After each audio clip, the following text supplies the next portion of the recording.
Seikkula. I work in Finland. At the moment I work in university,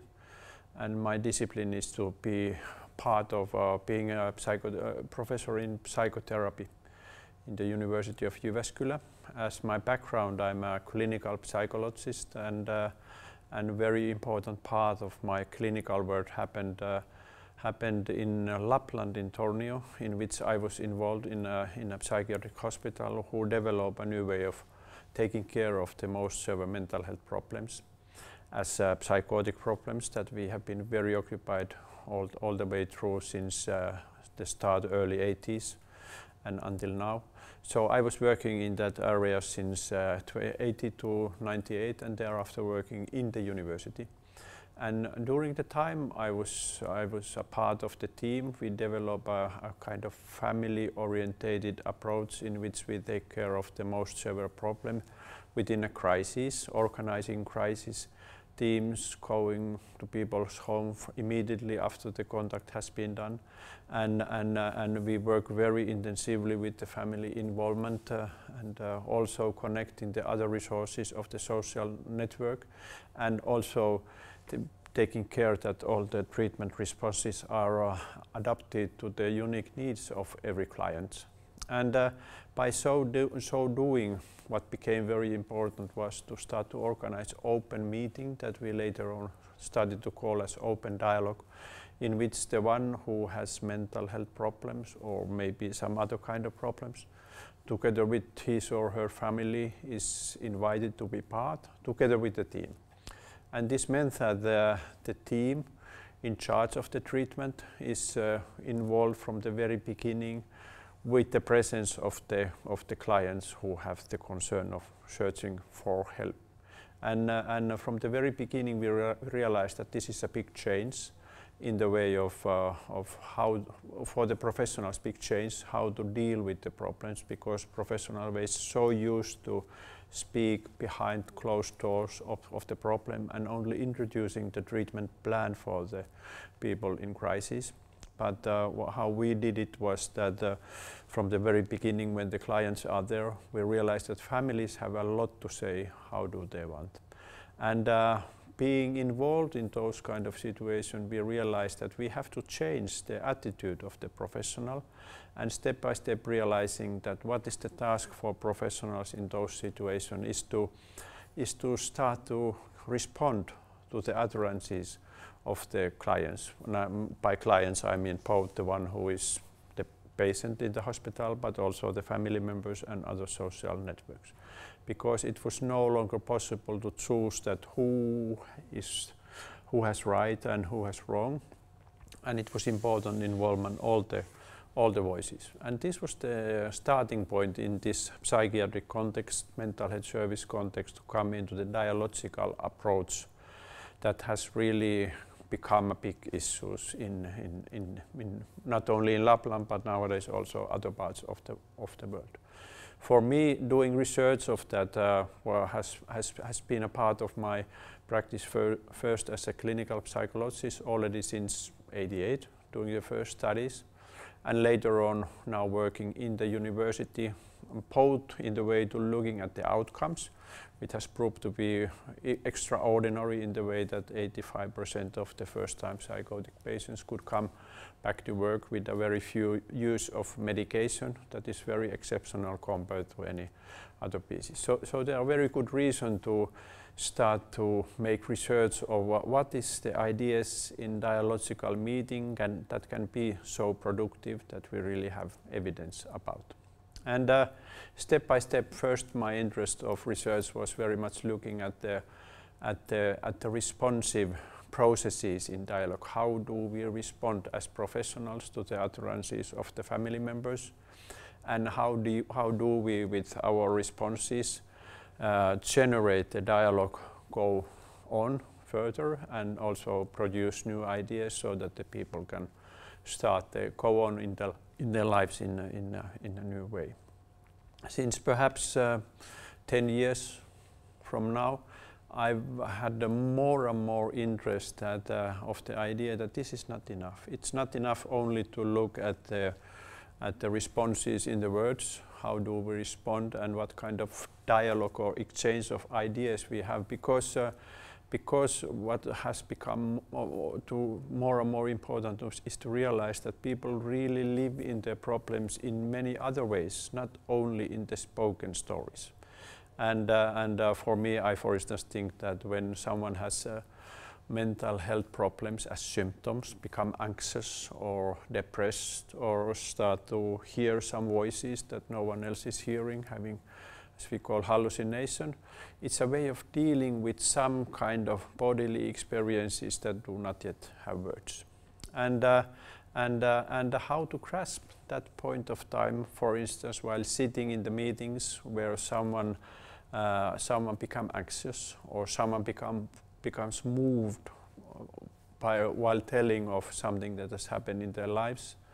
It's a very important point of time, because we think that at that point of time, something of the feelings that they have of their lives become apparent, and those feelings do not yet have words. And it's very important to grasp the point of time, and there is no necessity to go into words, into the form of having an insight to be able to describe what kind of emotions I have from that and that. And the same happens for the professionals. We also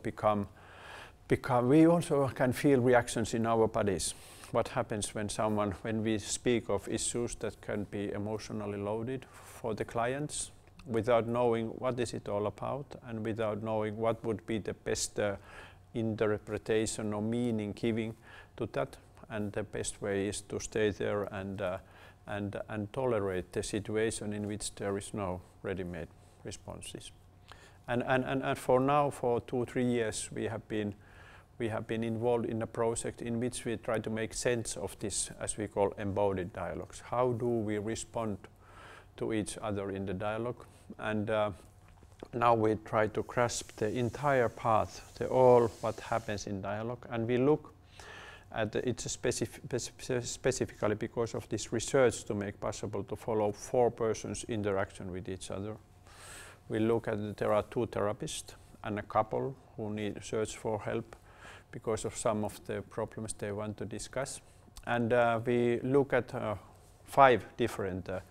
channels of information. We look, of course, how do people discuss with each other and how do they respond to each other, but not only the thing what is said, but also having an interest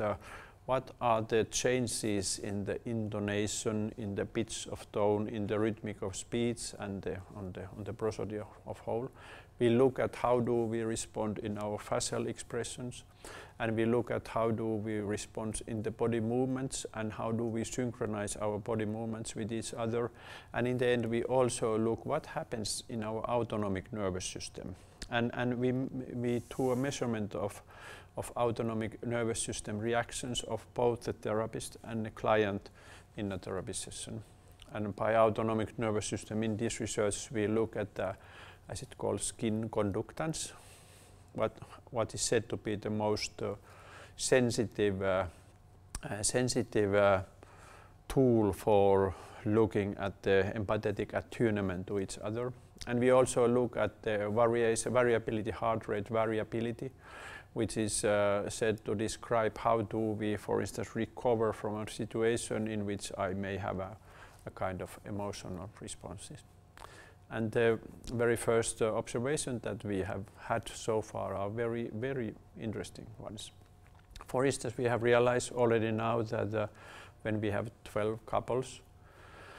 there, and we have made a kind of calculation if the reactions of the sympathetic nervous system are in some way related between the 4 participants. And as a surprise, we have found that in 85% of the cases in the relationship, they really correlate with each other. So we can already now say that we speak to each other also in our bodies, in addition to the thing that we speak in the spoken words. But it's a very complex situation, because as a surprise, it seems to be that that therapist autonomic nervous system correlate more with each other compared that the couples are correlating with each other, and it was a surprise to us, and we thought that it may be related with the idea that therapists do not have any other task than this therapeutic task, but when couple come into therapy they really are dealing with all the issues of their entire life, and for that reason perhaps in a crisis they are not so much synchronized in their body experiences of the situation, but it seems to happen in the process of treatment that they may increase that synchronicity. We also have noted that these people may also in their body movements synchronize to each other, and in that way become nearer of the same kind of experiences. Of course, body movements in a therapy session among adult grown-up persons, they are not so much, but you easily can see that there really are that kind of movements in which we can respond to each other. So these are the very first notions that we have so far of the idea, but the importance for me in this study is that we have found ways that how can we have a touch of something that happens before we come into emotions, and how that can be part of our therapeutic meeting. And by so doing, for instance, I have realized myself that when we said that men do not speak so much of emotions, it may be true that women have much more skills to put their experiences into words, but we have realized that men are living in a very powerful way the emotions they may have of some issues they have not spoken before. And now we do not need to wait for as long time that they can have a full story, what was this feeling that they have in their body related to. And when we can accept that already being and living the emotion can be a very important part of the dialogical meetings. And I hope that in the future this would mean for the therapists that we are much more open to accept people, for instance, emotional reactions in the meeting without the need that we exactly know what is the meaning of this and what kind of words we should have of this. Well, we are in the very early phase of this research, but we are very much looking onwards to have a new information of this kind of happenings in the dialogue. And perhaps the last thing to say here is that actually I think that being involved at the same time of what do we speak to each other and how do we live that in our bodies means that we can go across this division between mind and body, and perhaps of the first time in humans start to have a description in which we can unite the idea that there is no need to really think that there's something that we can call psychological that is separated from something that we call biological.